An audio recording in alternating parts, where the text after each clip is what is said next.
우리 하나님과 함께 시작하는 하루 되시기를 바랍니다. 오늘 8월 7일 토요일입니다. 이사야 58장 1절에서 14절 말씀인데요. 이 매일 성경의 제목에는 위조된 경건이라는 표제가 붙어 있습니다. 위조된 경건, 즉 경건조차도 포장하고 위장해서 드러내고자 했던 것에 대한 하나님의 아주 날카로운 지적을 담고 있는 부분인데요. 참 우리에게도 좀 찔림으로 다가오지 않을까 싶습니다. 말씀을 보지요. 58장 1절에서 14절입니다. 크게 외치라. 목소리를 아끼지 말라. 내 목소리를 나팔같이 높여 내 백성에게 그들의 허물을, 야곱의 집에 그들의 죄를 알리라. 그들이 날마다 나를 찾아 나의 길 알기를 즐거워하미 마치 공의를 행하여 그의 하나님의 규례를 저버리지 아니하는 나라 같아서 의로운 판단을 내게 구하며 하나님과 가까이 하기를 즐거워하는도다. 우리가 금식하되 어찌하여 주께도 보지 아니하시오며 우리가 마음을 괴롭게 하되 어찌하여 주께도 알아주지 아니하시나이까.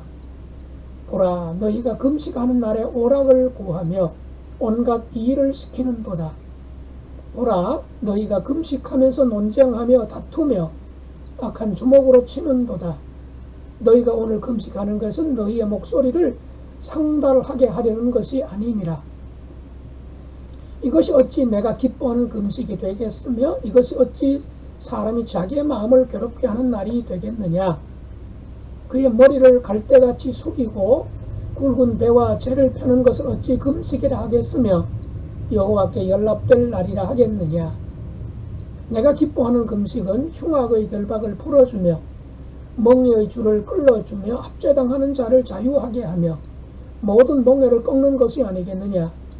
또 줄인 자에게 내 양식을 나누어 주며 유리하는 빈민을 집에 들이며 헐벗은 자를 보면 입히며 또 내 곤욕을 피하여 스스로 숨지 아니하는 것이 아니겠느냐. 그리하면 내 빛이 새벽같이 비칠 것이며 내 치유가 급속할 것이며 내 공의가 내 앞에 행하고 여호와의 영광이 내 뒤에 호위하리니 내가 부를 때에는 나 여호와가 응답하겠고 내가 부르짖을 때에는 내가 여기 있다 하리라. 만일 내가 너희 중에서 멍에와 손가락질과 허망한 말을 제하여 버리고 줄인 자에게 내 심정이 동하며 괴로워하는 자의 심정을 만족하게 하면 내 빛이 흑암 중에서 떠올라 내 어둠이 낮과 같이 될 것이며 여호와가 너를 항상 인도하여 메마른 곳에서도 내 영혼을 만족하게 하며 내 뼈를 견고하게 하리니 너는 물된 동산 같겠고 물이 끊어지지 아니하는 샘 같을 것이라. 내게서 난 날짜들이 오래 황폐된 곳들을 다시 세울 것이며 너는 역대의 파괴된 기초를 쌓으리니 너를 일컬어 무너진 데를 보수하는 자라 할 것이며 길을 수축하여 거할 곳이 되게 하는 자라 하리라. 만일 안식일에 내 발을 금하여 내 성일에 오락을 행하지 아니하고 안식일을 일컬어 즐거운 날이라 여호와의 성일을 존귀한 날이라 하여 이를 존귀하게 여기고 내 길로 행하지 아니하며 내 오락을 구하지 아니하며 사사로운 말을 하지 아니하면 내가 여호와 안에서 즐거움을 얻을 것이라. 내가 너를 땅의 높은 곳에 올리고 내 조상 야곱의 기업으로 기르리라. 여호와의 입의 말씀이니라. 금식은 꼭 유대교나 기독교에만 있는 것은 아니지요. 오늘날에도 이른바 무슬림들 같은 경우는 1년에 한 달을 라마단 기간으로 정해서 낮 시간 동안에는 금식하고 있다고 우리가 알고 있지 않습니까? 물론 제대로 안 지키는 사람들이 상당히 많다는 그런 이야기도 있습니다만 어쨌든 성경에만 나와 있는 것이 아니라고 하는 것이 분명합니다. 그런데 이 금식이라고 하는 것 그야말로 쉽지 않은 일이 아니겠습니까? 사람이 먹어야 살 수 있고 먹어야 힘을 얻을 수 있는데 가장 기본적인 욕구인데 먹지 않고 살 수 있는 사람은 없습니다. 그만큼 먹는 것이 중요하고도 필요한데 없어서 먹지 못하는 것이 아니라 있음에도 불구하고 먹지 않겠다. 왜? 먹지 않겠다고 하는 그 자체가 아니라 그야말로 내 어떤 육신의 필요까지도 내려놓고 하나님께 기도하는 시간, 이걸 우리가 금식 기도라고 하지 않습니까? 그만큼 기도도 중요한데 금식까지 하면서 기도한다는 것은 그만큼 절박하고 간절하고 또 하나님을 그야말로 절대적으로 의지하면서 하나님만 기대하는 그런 태도 아니겠습니까? 자, 그래서 누가 금식 기도한다 그러면 우리 그냥 보지 않지요.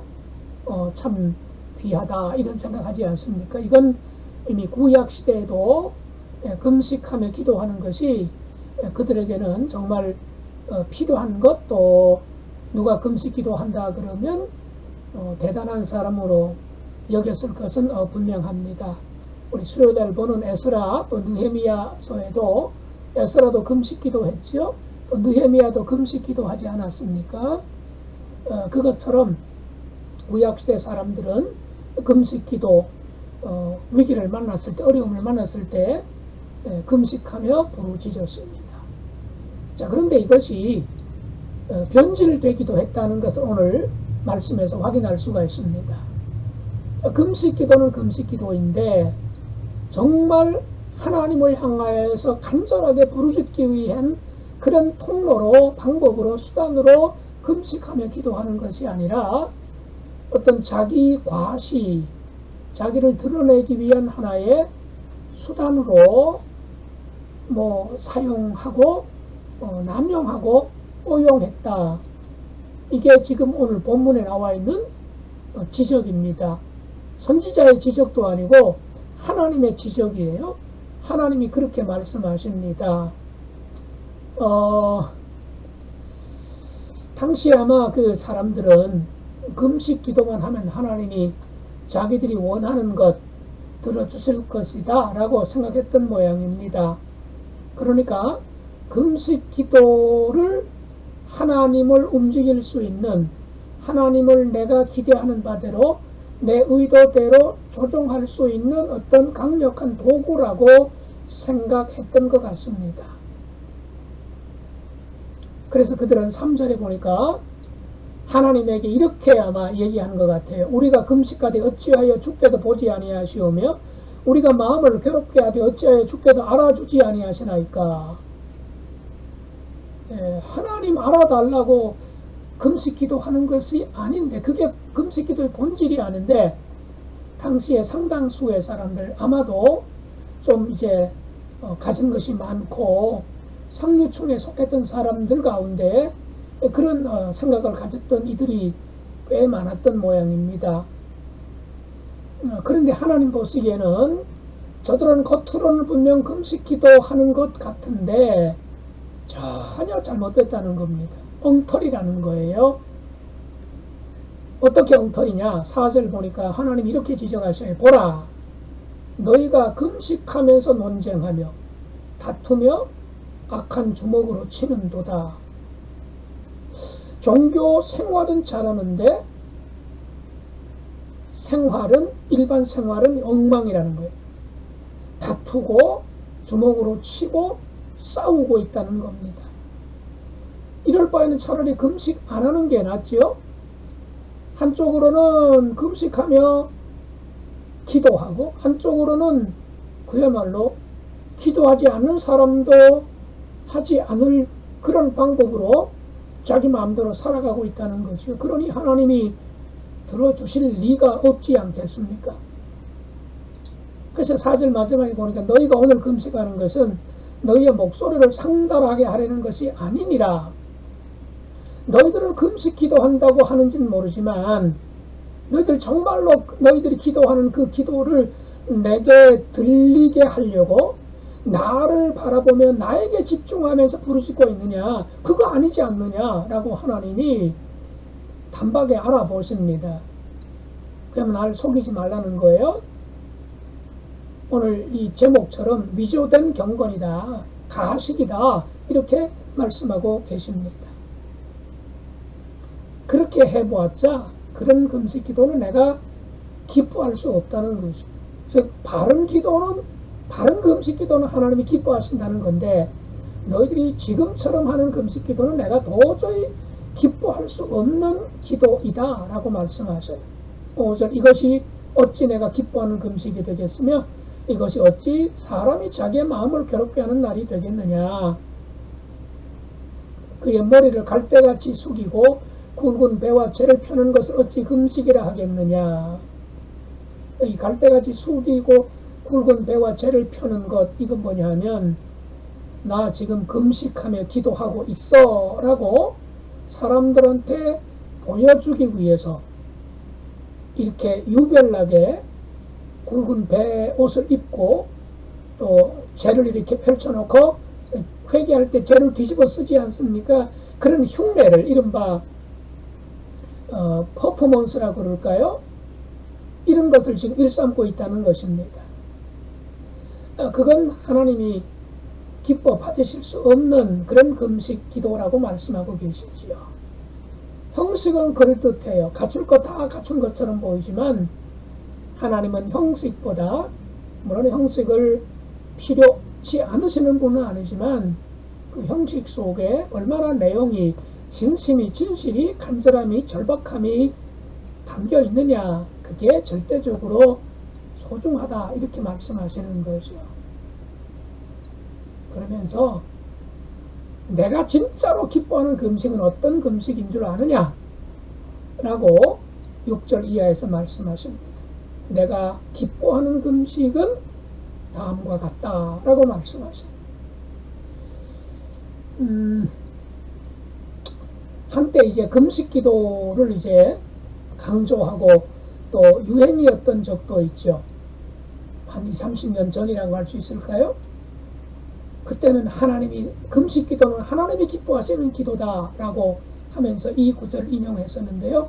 맞습니다. 이 하나님은 금식 기도를 기뻐하십니다. 그런데 사실 여기 6절 이하의 말씀은 하나님이 금식 기도를 기뻐하신다기보다는 금식 기도 하되 생활 속에서, 삶 속에서 이렇게 해 하면서 금식하며 기도할 때 그런 금식 기도를 하나님이 기쁘게 받으신다, 이런 뜻입니다. 즉 금식 기도 자체를 기뻐하신다는 말씀이 아니라 금식 기도하자면 기도하기 전에 너희들의 삶 속에서 바르게 살고 금식하며 기도하라. 즉 기도하는 장소, 성전이든지 회당이든지 이곳에 들어와서 금식 기도하기 전에 성전 밖에서 똑바로 살아야 된다. 성전 밖에서, 예배당 밖에서 똑바로 살고 그 다음에 성전 안에 와서 금식하며 기도할 때 그건 내가 기뻐하는 금식이다, 이렇게 말씀하고 계시는 겁니다. 그럼 성전 밖에서, 예배당 밖에서 주일이 아니라, 안식일이 아니라 평일에 어떻게 살아야 하나님이 금식하며 기도할 때 들으신다고 말씀합니까? 6절, 내가 기뻐하는 금식은 흉악의 결박을 풀어주는 사람의 기도라고 합니다. 흉악의 결박을 풀어주는 사람. 이걸 영적으로 해석하면 좀 곤란합니다. 실제로 사회적으로나 경제적으로 결박된 사람들을 풀어주고 와서 나한테 금식 기도하라는 겁니다. 그러니까 지금 여기 금식하며 기도하는 사람은 누군가를, 아무래도 사회적 약자거나 경제적 약자라는 이유 때문에 지금 꽁꽁 묶어놓고 있는 상황이라고 볼 수가 있는 거죠. 그 사람 풀어주고, 그 다음 멍에의 줄을 끌어주며, 종에게 멍에를 또는 빚을 지게 해놓고 이자를 받아내는 거, 이른바 비싼 돈놀이 하는 거, 이것도 경제적 멍해가 될 수가 있겠죠. 그 멍해 줄을 끌어주고 나에게 와서 금식하며 기도하면 그런 금식 기도는 내가 기쁘게 받을 수 있다라고 말씀하시는 거예요. 압제당한 자를 자유하게 하면, 이 금식 기도하는 사람으로부터 지금 압제당하는 사람이 있다고 하시는 거예요. 압제당하는 자를 자유하게 하며 모든 멍에를 꺾는 것이 아니겠느냐. 사회적으로 너보다 약한 사람, 눌린 사람, 네가 지금 갑질하고 있는 그런 사람들 그 상태로 두고 아무리 나에게 와서 금식하며 기도한들 내가 그 기도를 기쁘게 받아주겠느냐. 7절 또 줄인 자에게 내 양식을 나누어 주며 주변에 끼니를 제대로 때우지 못하는 사람들이 수두룩한데 자기는 하루 3끼 꼬박꼬박 잘 먹으면서 금식하며 기도하는 것을 자랑해 보았자 하나님이 그런 기도는 안 들으신다는 거예요. 양식을 나누어 주고 와서 기도하라고 말씀합니다. 요리하는 빈민을 집에 들이며, 자, 요리한다는 말은 성착지가 없어서 떠돌이 생활하는 거죠. 이들을 일컬어서 이제 신약에서는 나그네라고 표현을 하기도 합니다.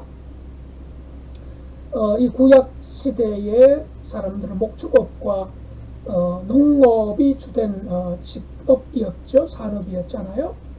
그리고 그들은 땅을 분배받았기 때문에 그야말로 오늘날처럼 이렇게 이곳저곳을 옮겨 다니는 것은 정말 힘들었습니다. 근데 어떤 경우에 옮겨 다닐 수밖에 없느냐?